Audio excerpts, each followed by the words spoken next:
Several times in each chapter, we see how helpless Krishna is. We find weakness lording over strength exactly because it is weak. Srimad Bhagavad Gita is an epic struggle, and Krishna is the struggler.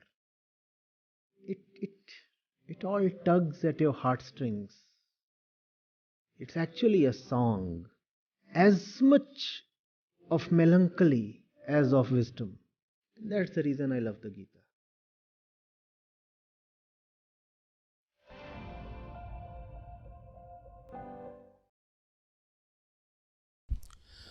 Acharya Pranam, I am Pranjul, student of IIT-Delhi. I want to understand the concept of time travel or timelessness. Is it any spiritual side to it, or it's just a product of human mind? It's a fantasy. Where does the future come from? Where does the future come from? The future comes from the choices that you make today, right? You are there, and the material world is there, and you are a creature of choice. If you're not a creature of choice, everything is deterministic. And then life is not worth living. There is no freedom. If everything is predetermined, where is the question of freedom then? And freedom is the highest spiritual ideal. So you are a conscious person, and by definition, consciousness is choice, which means there are an infinite number of futures possible. If you say you are traveling into the future, which particular future are you traveling into? Which particular future? So all this time travel is just fantasy, a nice thing to entertain the mind. There is not much more in it. Sir, some related with the gravity. The more the gravity, slower the time would be. And some say when you travel more than the speed of light, the time slow ho jayega. So is there any sense to it, or it's just for fun? See, slowing down of time is one thing. Negative time is a totally different thing, right? Yes, sir. Huh? Also remember that when you travel at the speed of light, you are not you anymore. So we talk of traveling at the speed of light as if some new technology is just on its way. What's your weight, by the way? Let's say 70 kg. You know how mass behaves with speed, right? What will happen to your mass? You will be an impossible mass as your velocity approaches that of light. Have you not heard of that? M is equal to m naught by root 1 minus v square by c square. Standard equation. And then from where will the energy come to accelerate you any further? If mass is increasing to those levels, from where will you get the energy for acceleration? Infinite mass will require infinite energy. So all that is quite titillating, but still quite pointless.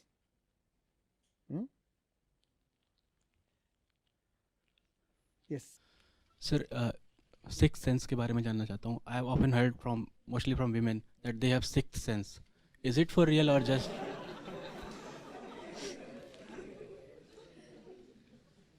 Or just a man-made theory? Woman-made theory. It's not a new thing, nor is it specific to women. The scriptures have always said that the mind is the sixth Jnanendriya. So classically that's the way they put it. They said there are 5 senses of knowledge, there are 5 senses of action, and then they also talk of 11th sense. That's the mind. How? To watch something, you require this particular sense, right? It is called the eye. So watching should be dependent on the eye. Let's see.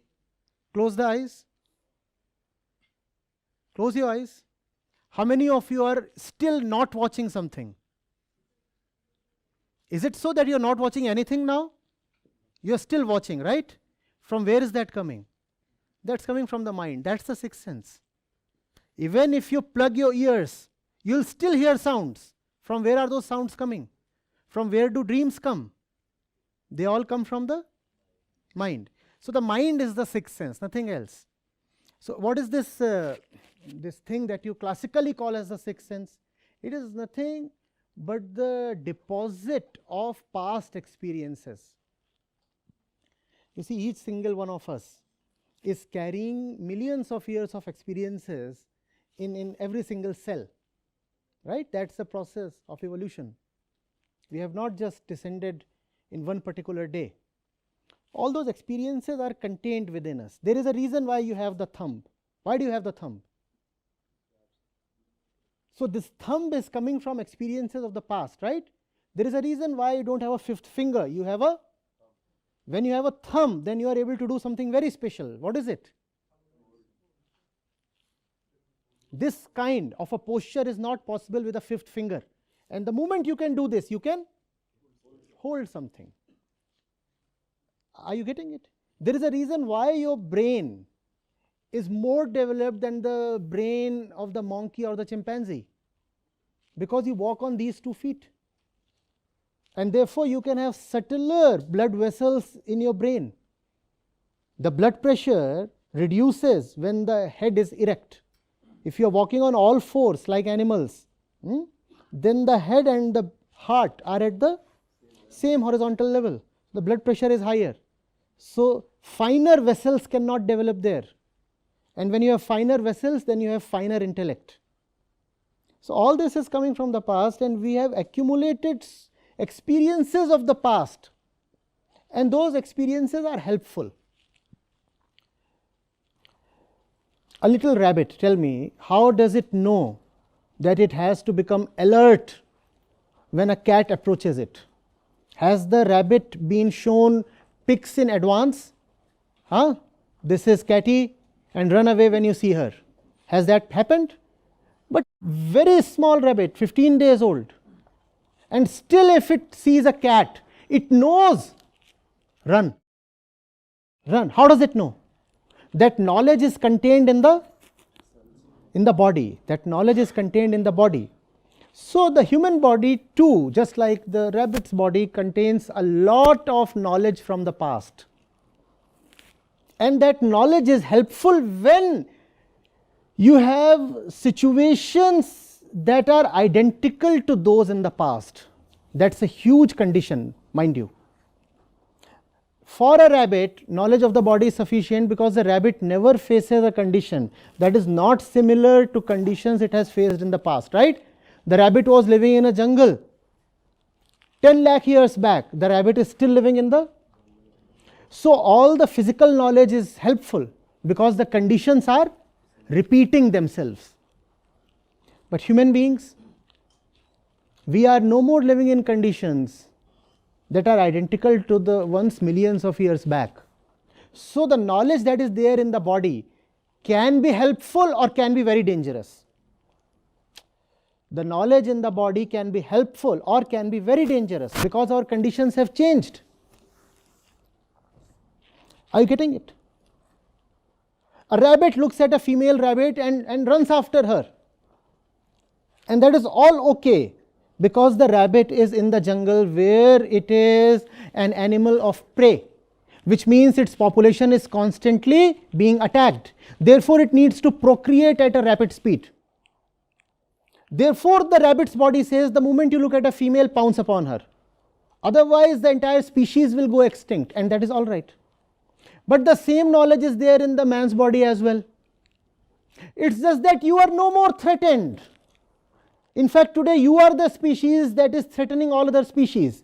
But still the man's body, because of the past experience, feels like pouncing upon the woman's body.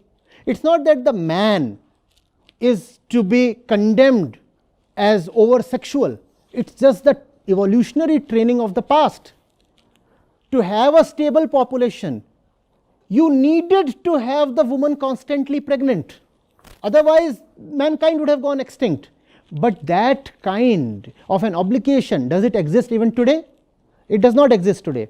So conditions have changed, but the body has not changed. Body is still behaving as if you are living in the... That's why the woman's sixth sense often betrays her. Because it is acting as if the conditions are primitive, but the conditions are no more primitive.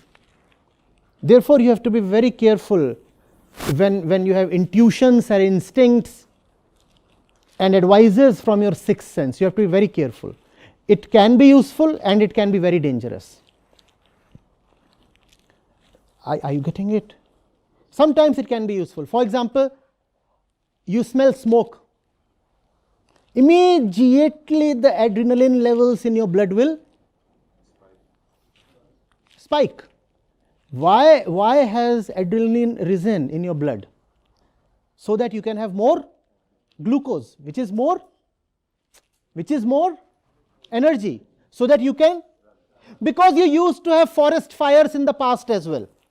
So the body has learned that the moment you smell smoke, you get a rush of energy so that you can run fast. If you don't run fast, you'll be consumed by the fire. So all that is okay when it comes to those physical things. But that is not okay when it comes to all the matters that involve events, incidents of today.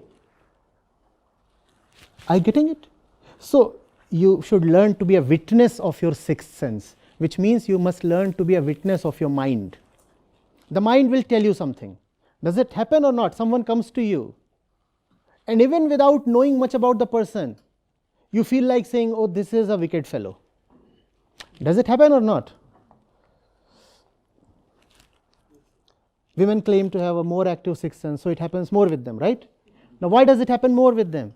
Because historically they have been physically the weaker sex. Therefore, they were more in need of protection. One, the body was weaker. Second, there were large periods of pregnancy, extended periods of helplessness. So she needed to rely on advanced instinct. Otherwise, she would have been killed. She can't run. She is pregnant. Even if she can run, how about the chotu? So she needed to be cautious in advance. Therefore, she developed the sixth sense more than the man. That was a historical imperative. Is that historical imperative needed even today, I am asking?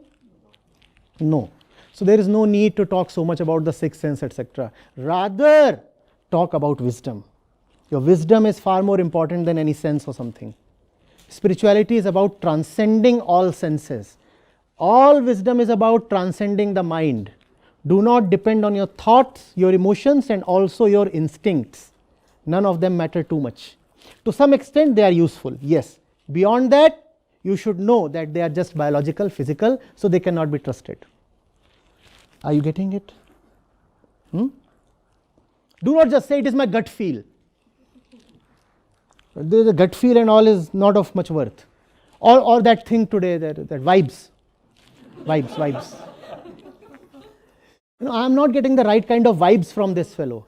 That's the function of an animal. Are you still an animal to trust vibes and all? If you are a human being, you will not trust vibes. You will inquire. You will go close. You will ask, who are you? Where are you coming from? What do you mean? You will engage that person in an argument. Or if you are too suspicious, you will do a background check, right? You will not say, I am getting vibrations. What is this?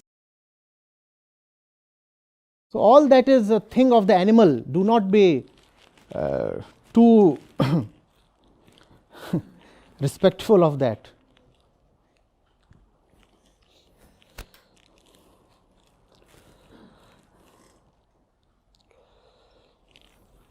Now you also know what this thing about falling in love is.